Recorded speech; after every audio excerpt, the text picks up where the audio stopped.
40,000 जवान घेरे में आ गए। उनको छुड़ाने के लिए पास जहाज नहीं है। मछुआरों की नौकाओं को एक एक भेजकर उनको लाना पड़ रहा है। वहां वो बचेंगे नहीं तो सीधा जर्मनी आक्रमण करेगा इंग्लैंड की भूमि पर। ऊपर से बमबारी हो रही है। ऐसी अवस्था में वहां के मंत्रिमंडल के लोगों ने विचार किया कि संधि की वार्ता करेंगे मुसोलिनी के द्वारा हिटलर से, और मध्यस्थ बनने के लिए मुसोलिनी तैयार है, करना चाहिए। प्रधानमंत्री चर्चिल थे, उनको ये बात बिल्कुल पसंद तो नहीं थी, लेकिन चारों ओर से घिर गए।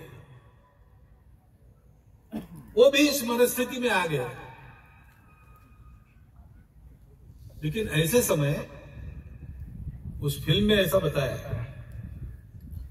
कि इंग्लैंड के राजा, क्योंकि मंत्रिमंडल ने उनको कहा कि आपको सुरक्षित रखना है, इसलिए आप कनाडा जाइए, इंग्लैंड सुरक्षित नहीं है।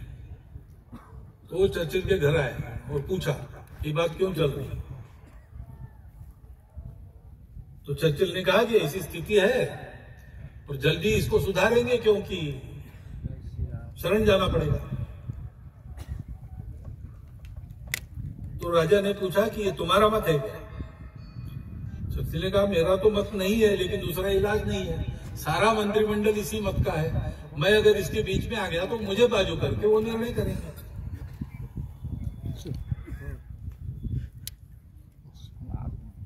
तो राजा उनको पूछता है कि तुमको चुन के किसने दिया?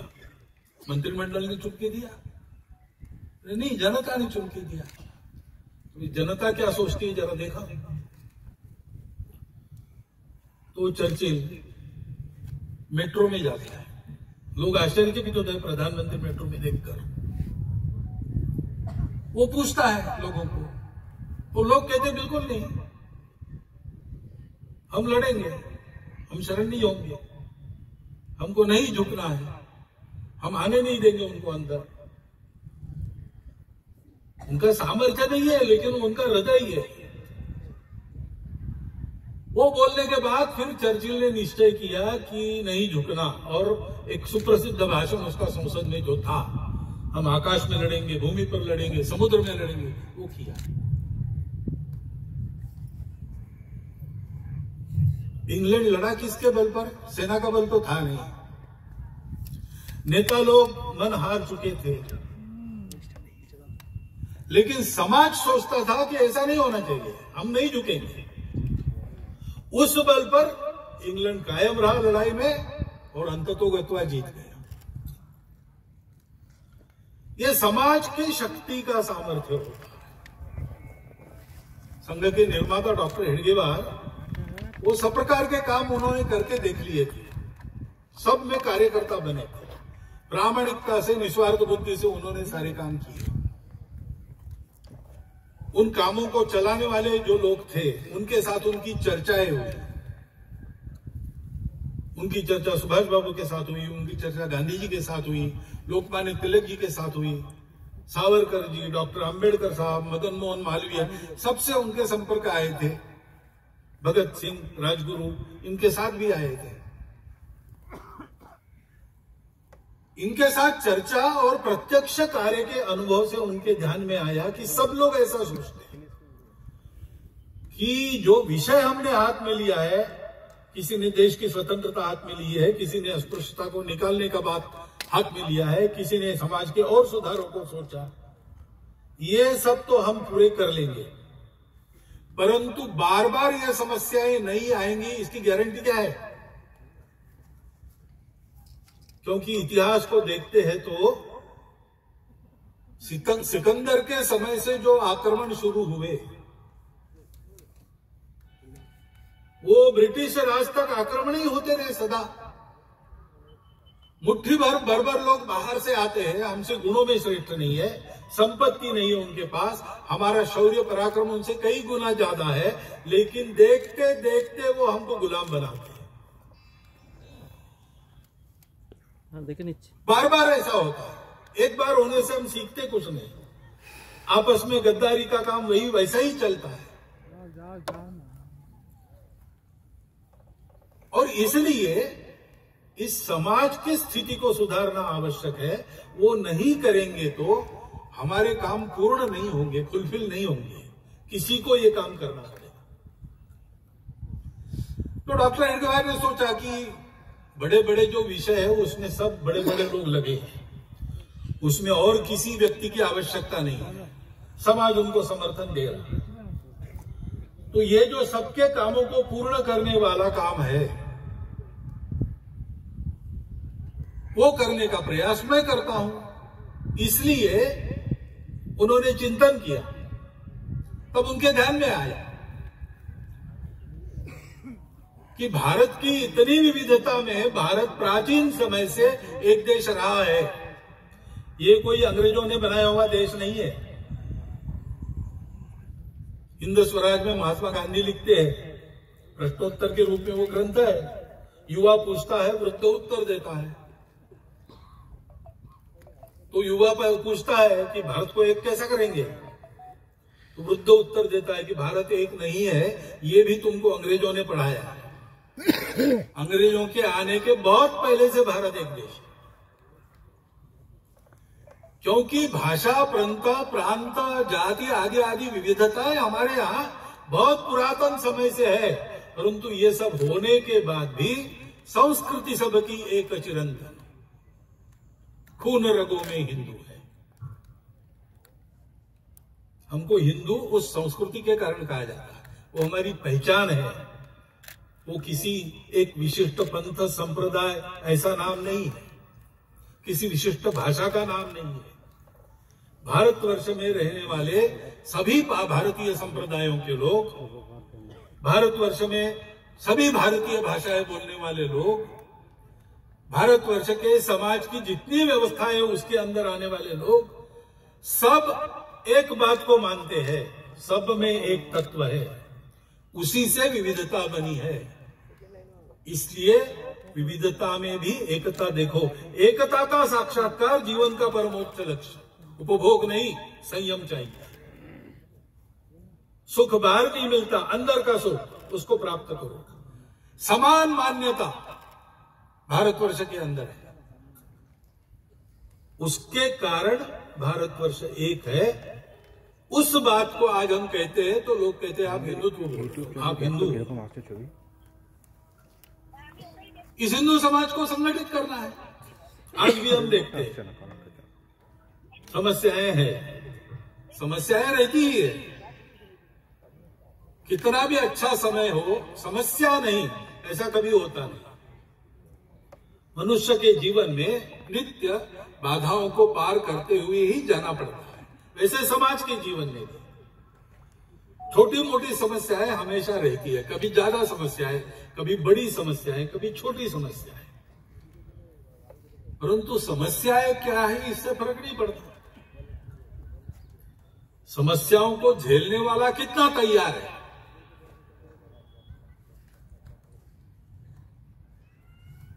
महाभारत के अनेक संस्करण है, अनेक वर्जन्स है। उसमें एक महाभारत में एक कथा है कि महाभारत युद्ध समाप्त होने के बाद नारायणी सेना का सेनापति सात्यकी, अर्जुन, ये बड़े दुखी हो गए। इतना बड़ा संहार, अपने ही लोगों को मारना पड़ा। तो मन को बहलाने के लिए उन्होंने शिकार में जाना तय किया। कृष्ण को कहा साथ में चलिए, तो तीनों गए। शिकार खेलते खेलते सायंकाल होगी, रात्रि आने लगी। भाई जंगल में से यात्रा करके वापस जाना, रात को नहीं करना, कैंप करना। इसलिए एक पेड़ के नीचे कुछ भोजन बना के खा लिया और सोने की तैयारी हुई। जंगल है इसलिए पहरा देना है। तो सात्यकी पहले रक्षण करेगा, उसके बाद अर्जुन की बारी, उसके बाद श्री कृष्ण की बारी। 3-3 घंटा करेगा। तो सात्यकी रक्षण करने लगा। तो इन दोनों जंगल में राक्षस होते थे। तो एक राक्षस आया वहां पे, मायावी था, उसका आकार अंगूठे जितना ही था। अंगूठे जितने राक्षस ने आकर सात्यकी को कहा बहुत अच्छा हो गया, तुम तीनों एक साथ मिल गए। बहुत दिनों से मनुष्य का मांस खाया नहीं, तुम तीनों को खाके मैं अपना पेट भरूंगा। तो सात्विकी ने देखा कौन बोल रहा है, तो दिखाई नहीं पहले, बाद में उसको ध्यान में आया कि घास के पत्तों के पीछे एक अंगूठे जितना राक्षस बोल रहा है। तो सात्विकी जोर से हंसा कि वास्तव में तुम्हारा मुंह बहुत छोटा है और तुम बहुत बड़ी बात कर रहे हो। तुम हो कितने, ज्यादा बात मत करो, निकल जाओ यहां से, नहीं तो मार खाओगे।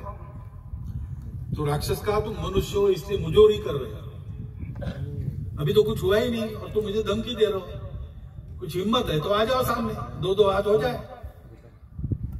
तो सात्विकी ने उसको एक लात मारी, लात तो लगी लेकिन राक्षस जोर से हंसा और थोड़ा सा बड़ा हो गया। सात्विकी एकदम बौखला गया कि ये क्या हो रहा है। उसने और मारना शुरू किया लेकिन राक्षस मार खाए और बड़ा होते जाए।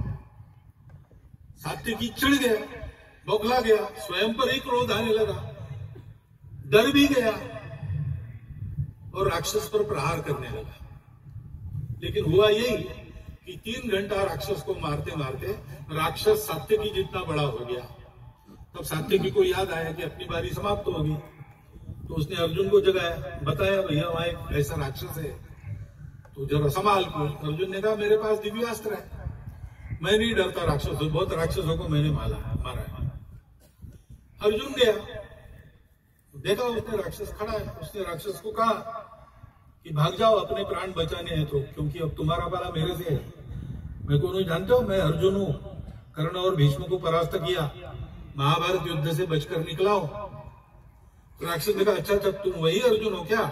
हमने तुम्हारी कहानी सुनी है, एक नपुंसक के पीछे खड़े रहकर अपने ही दादाजी के पीठ पर तुमने बाण चलाया और कर्ण रथ का पहिया उखाड़ने में लगा था तब उसको मारा और अपने आप को दुनिया को सर्वश्रेष्ठ धनुर्धर कहते हो। तो अर्जुन चिढ़ गया और उसने अपने अस्त्र चलाना शुरू किया। लेकिन हुआ यही कि अस्त्रों के आघात होते रहे, राक्षस ताल के पेड़ के जैसा बड़ा हो गया। अर्जुन की बारी समाप्त हो गई। उसने कृष्ण को जगाकर बताया। तो कृष्ण ने कहा तुम सो जाओ, मैं देखता हूं। कृष्ण गए, उन्होंने देखा नहीं, वो अपने इधर उधर घूमने लगे। अब राक्षस राह देख रहा है कि ये देखेगा। अंत में कृष्ण कुछ देख ही नहीं रहे तो उसने कहा तुम अंधे हो क्या? इतना बड़ा मैं यहां खड़ा हूं, दिख नहीं रहा? तो कृष्ण जैसे उसको पहली बार देख रहे ऐसा देखा, कहा बहुत अच्छा हो गया, मुझे लगा अकेले ही 3 घंटे काटने पड़ेंगे, अब तुम मिले हो तो गपशप करेंगे, फिर सुबह हम अपने घर जाएंगे, तुम अपने घर जाओ। तो राक्षस ने कहा मैं गपशप करने के लिए नहीं आया, तुमको खाने वाला हूं।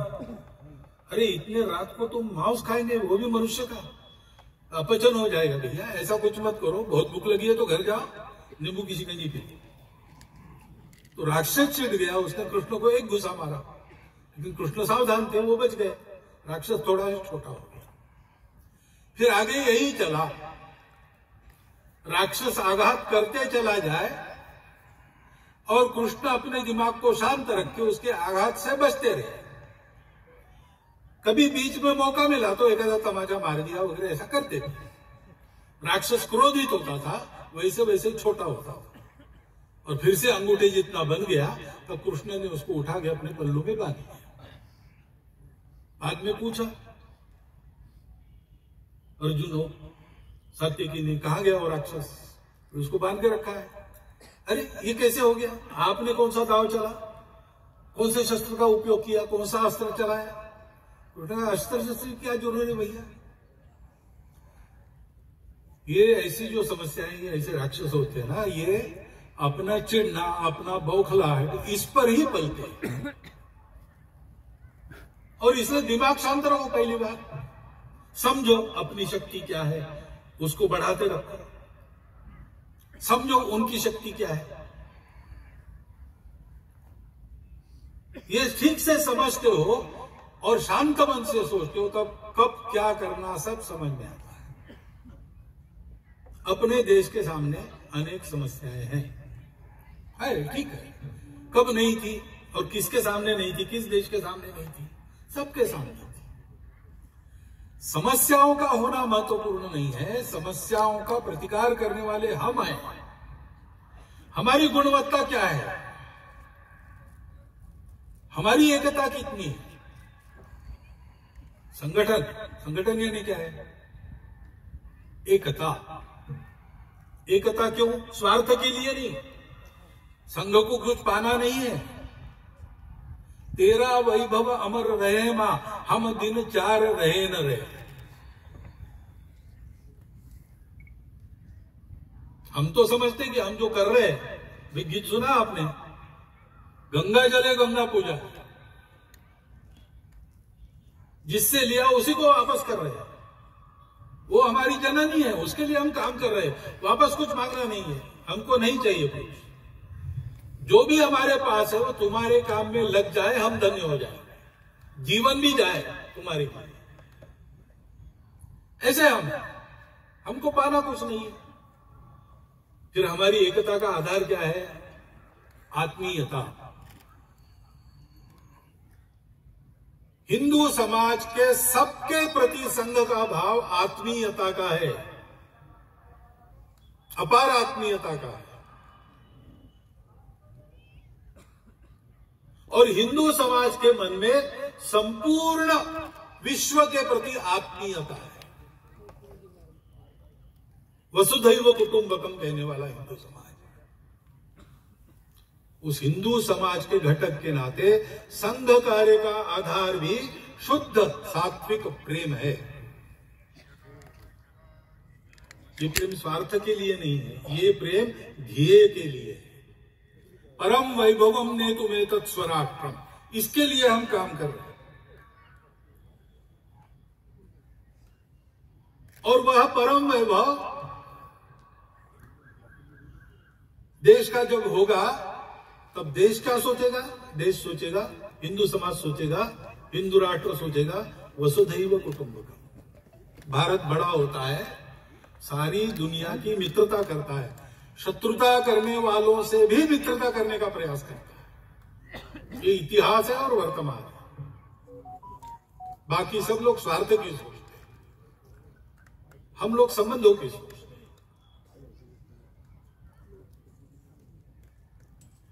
और इसलिए इस प्रेम का आधार है ध्येय निष्ठा।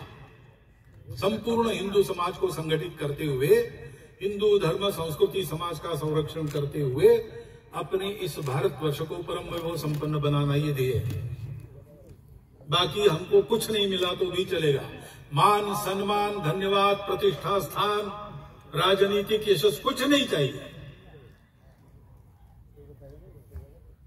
और इसलिए हम स्वयं होकर अपने आप को एक अनुशासन में बांध लेते हैं, जिसके कारण ये मेल मिलाप बढ़ता है, ये आत्मीयता बढ़ती है। छोटी मोटी मनुष्य स्वभाव की विचित्रताएं होने के बाद भी सब लोग मित्र बने रहते हैं, और केवल वही मित्र बने रहते हैं ऐसे नहीं है। अभी चलता ऐसे है कि हम अपना एक सर्कल बनाते हैं और बाकी लोगों को बाहर रखते हैं।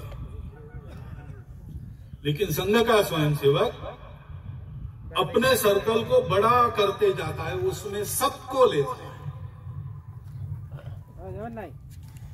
ऐसी एक कार्य पद्धति है जो संगठन की कार्य पद्धति कही जाती है। संघ के स्वयंसेवक ये सब करते हैं। संघ के स्वयंसेवक इसका अभ्यास करते हैं। ये अपने आप नहीं होता, केवल विचारों से नहीं होता। रोज शाखा की साधना संघ के स्वयंसेवक करते हैं। नित्य शाखा में आकर जो सरल छोटे छोटे शारीरिक बौद्धिक कार्यक्रम होते हैं, आपस में मेल मिलाप होता है, मिलकर काम करना होता है, उन सब से यह स्वभाव विकसित होता है। संपूर्ण हिंदू समाज में यह आत्मीयता का, समता का, समरसता का स्वभाव, देश हित में जीने मरने का स्वभाव उत्पन्न करने की जो कार्य पद्धति है, मेथोडोलॉजी है, उसका नाम है राष्ट्रीय स्वयंसेवक संघ। और यह फिर ही नहीं रही, संघ अपने 100 वर्ष पूर्ण कर रहा है। 1925 से काम शुरू हुआ और जैसे जैसे स्वयंसेवक तैयार हुए, संघ की शक्ति बढ़ती गई। समाज जीवन के सब क्षेत्रों में संघ के स्वयंसेवक जाकर काम कर रहे हैं, और जहां वो काम कर रहे हैं वो सारे कार्य, वो सारे संगठन, वो सारे उपक्रम, वो सारी गतिविधियां वो उनकी अपनी है, स्वतंत्र अलग स्वायत्त है। संघ नहीं करता, स्वयंसेवक करता है, लेकिन जो करता है उसमें वो अग्रणी माना जाता है। 1,30,000 के ऊपर छोटे बड़े सेवा प्रकल्प सारे देश में स्वयंसेवक अपनी चमड़ी घिसकर, अपनी दमड़ी खर्चा करते हुए, सरकारी सहायता न लेते हुए, समाज को जोड़ते हुए करते हैं। समाज के बलबूते खड़े हैं। समाज जीवन के सब क्षेत्रों में, क्रीड़ा हो, कला हो, कुछ भी हो, सब में स्वयंसेवक काम कर रहे हैं। किस लिए कर रहे हैं? वहां यशस्वी होने के लिए नहीं कर रहे, उस कार्य के स्वभाव के परिष्कार के द्वारा भारतवर्ष की उन्नति में उनका सार्थक योगदान हो सके, ठीक ढंग से सब चले, इसके लिए कर रहे हैं। वहां के स्वभाव में, वहां के वातावरण में देश के लिए इष्ट परिवर्तन लाना, इसके लिए कर रहे हैं। स्वतंत्र अलग सहायता है। संघ ने उनको संस्कार, विचार दिया है, प्रेरणा दी है। संघ को तो एक ही काम करना है, समाज को संगठित करना, संगठित रखना। उसके लिए इस प्रकार अपने जीवन को जीने वाले स्वयंसेवकों का निर्माण करना, यही संघ का काम है। इस संघ के कार्य को समझना चाहिए, क्योंकि बहुत सारे शतकों के बाद एक ऐसा काम भारतवर्ष में हुआ है। मुझे लगता है कि तथागत बुद्ध के बाद पहली बार इस प्रकार के स्वभाव निर्माण का कार्य संपूर्ण भारतवर्ष में हो रहा है। इसको समझने के लिए समय लगता है, और जिनको डर लगता है कि इस कार्य के बढ़ने से अपने स्वार्थ की दुकान बंद हो जाएंगे, वो तरह तरह का अपप्रचार भी करते, बाधाएं भी आती है। अज्ञान के कारण भी लोग गलतफहमी में कुछ कुछ कहते हैं, बोलते हैं।